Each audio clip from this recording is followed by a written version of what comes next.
There is a moment in James where our protagonist is on the run, hiding out on an island, waiting for word on his family, and he reflects on how long this moment seemed. To say that the following 4 days crawled by would be a gross understatement. Days of forced labor always seemed to last weeks. 20-minute floggings took months. The waiting for some tear in the invisible curtain that bound us felt like centuries. In fact, was centuries. In that moment, James was both a man waiting for word of his family and a representative of a people waiting for word of freedom. It felt like centuries as a man, in fact, was centuries as a people.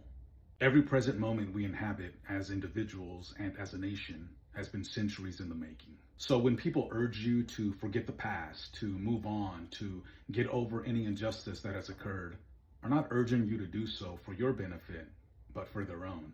They don't want to be uncomfortable. They don't want to be held accountable.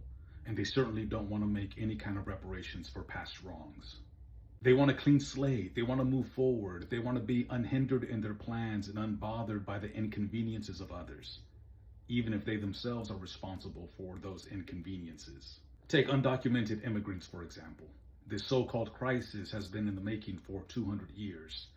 In 1823, the U.S. declared in the Monroe Doctrine that Latin America was in its sphere of influence, by which they meant that they had the right to involve themselves in Latin America, and involve themselves they did.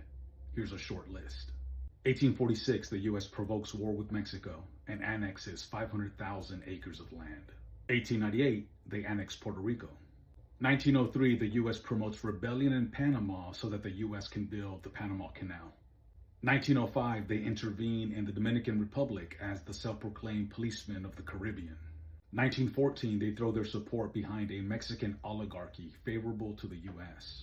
1946, they established the School of the Americas to train armies to defend American interests throughout Latin America.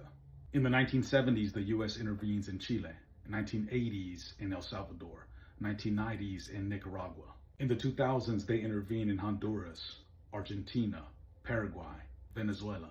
So if you look at the undocumented and all you see is illegal, you're not seeing the full picture. You need to look at the centuries that have made this moment. And when you do, you won't see illegals.